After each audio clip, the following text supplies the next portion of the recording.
मंडळी, जमीन माणसाला जगवते असं आपण नेहमी म्हणतो, पण हीच जमीन कधी कधी माणसाच्या डोळ्यांवर सुडाचा, रागाचा आणि रक्ताचा पडदा ओढते. कर्नाटकातील विजयपुरा जिल्ह्यात घडलेली एक घटना आज संपूर्ण देशाला हादरवून सोडतीये. कारण इथं केवळ खून झाला नाहीये, तर एका कुटुंबाला अक्षरशः संपवण्याचा प्रयत्न झालाय. भर दुपारी शेतात गेलेल्या 6 जणांवर धारदार शस्त्रांनी असा हल्ला झाला की पाहणाऱ्यांच्या अंगावर काटा आला.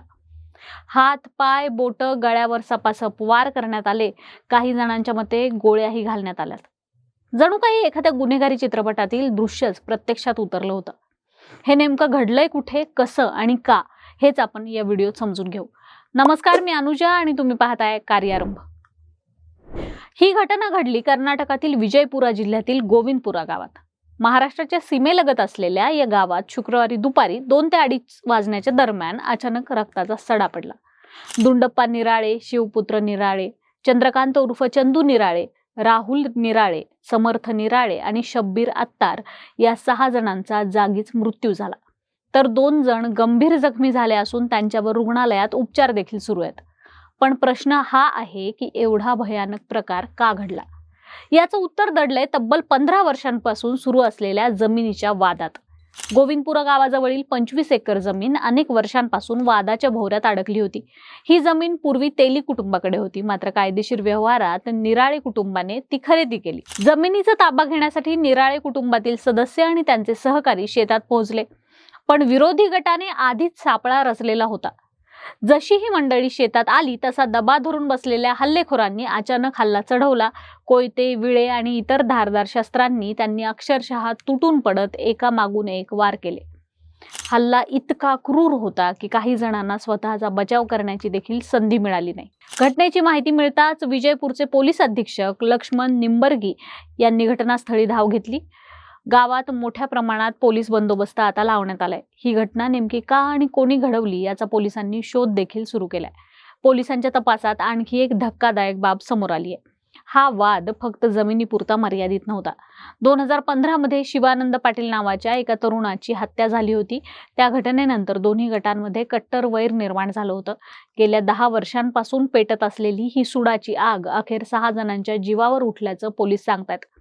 आणखी एका माहितीनुसार कर्नाटकमधली विजापूर जिल्ह्यातील चडचण तालुक्यातील गोविंदपूर गावात ही घटना घडली आहे. गावातील निराळे आणि गोळगी कुटुंबातील 25 एकर शेतीवरून बऱ्याच दिवसांपासून वाद होता.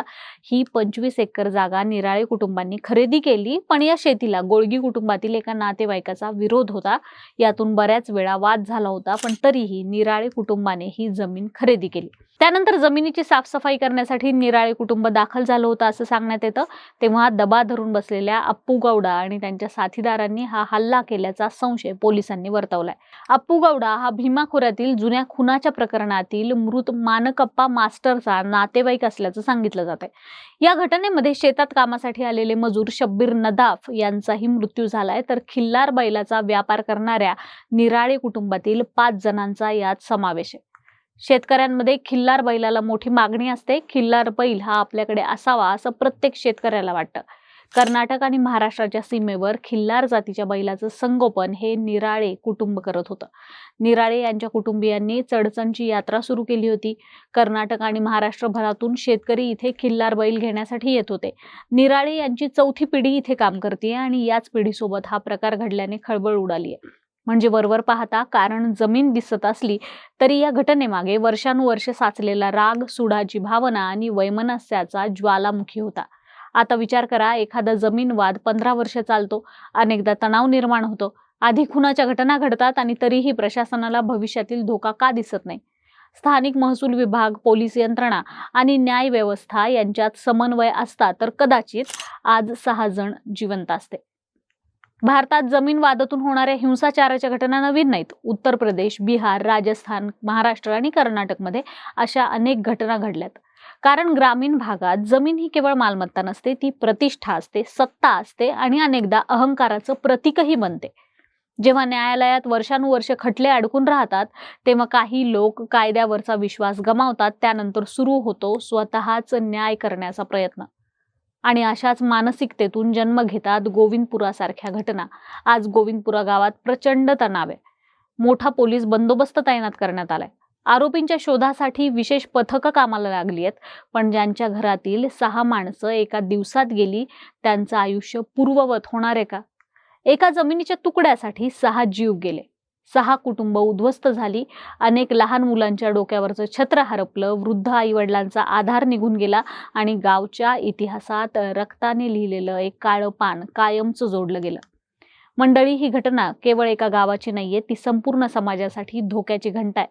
कारण जेव्हा वाद संवादाने सुटत नाहीत, जेव्हा न्यायाला विलंब होतो आणि जेव्हा सुडाला प्रतिष्ठेचं स्वरूप दिलं जातं, तेव्हा शेवटी जिंकत कोणीच नाही, हरतो तो फक्त माणूस आणि त्याची माणुसकी. तुम्हाला काय वाटतं? अशा जमीन वादांवर कायमस्वरूपी तोडगा काढण्यासाठी सरकार आणि प्रशासनानं कोणती पावलं उचलायला हवीत? तुमचं मत कमेंट बॉक्समध्ये नक्की लिहा. कार्यारंभवर नवे असाल तर सबस्क्राईब करा, व्हिडिओला लाईक करा, शेअर करा. कार्यारंभ डिजिटल या फेसबुक आणि इन्स्टा पेजला फॉलो करा. धन्यवाद.